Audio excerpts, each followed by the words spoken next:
Perhaps one of the most common mistakes drivers make is not understanding what is a crosswalk and who, pedestrian or vehicle, has the right-of-way. Most people think that a crosswalk is only that area on a street marked with parallel white lines. Unfortunately, those people are incorrect. The BC Motor Vehicle Act defines a crosswalk as either 1. The portion of a roadway at intersection or elsewhere distinctly indicated for pedestrian crossing by signs or by lines or other markings on the surface of the roadway. Or 2. The portion of a highway at an intersection that is included within the extension of the lateral lines of the sidewalk, curb, or edge of the roadway, whether it's marked or not. This means that a crosswalk is the area within the imaginary lines drawn across the street from one edge of the sidewalk, curb, or pavement edge on one side of the street to a similar edge on the other side of the street. Put another way, there are actually 3 types of crosswalks. Marked crosswalks at intersections. 2. Marked crosswalks other than at intersections, such as on long stretches of road where there's no cross streets. And 3. Unmarked crosswalks, but still crosswalks, at intersections where there's no markings. This begs the question, however, if intersections have unmarked crosswalks, what's an intersection? Again, the BC Motor Vehicle Act comes into play.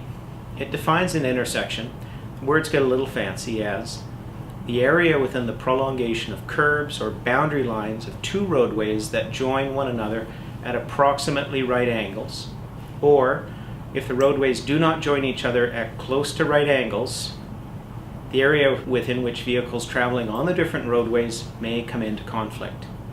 What this means is that where roadways cross, even at a T intersection, the crosswalk exists in the area where the direction of each roadway's edges intersect, whether it's controlled by a stop sign or stoplight, or whether or not there are distinct pedestrian markings.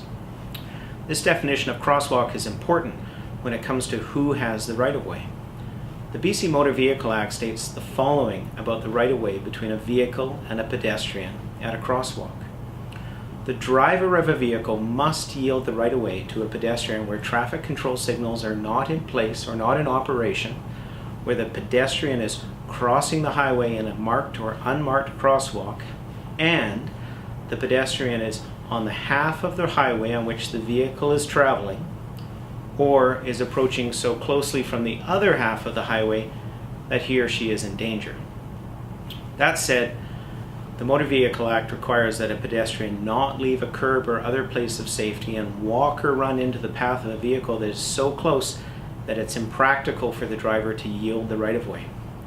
What does all this mean? It's simple. While a pedestrian may not step off a curb at an unmarked crosswalk when it's dangerous to do so, the pedestrian does have the right-of-way over a vehicle at an unmarked crosswalk when they are crossing on the same side of the road as the passing vehicle, or so closely from the other side of the road that they'd be in danger if the vehicle did not stop. Unfortunately, many pedestrians are injured, or at least very frustrated, because motorists do not understand the rights of pedestrians. Many motorists become frustrated because people treat marked crosswalks with a sense of entitlement, or as if it'll encase them in a magical force field as they step off the curb blindly into traffic.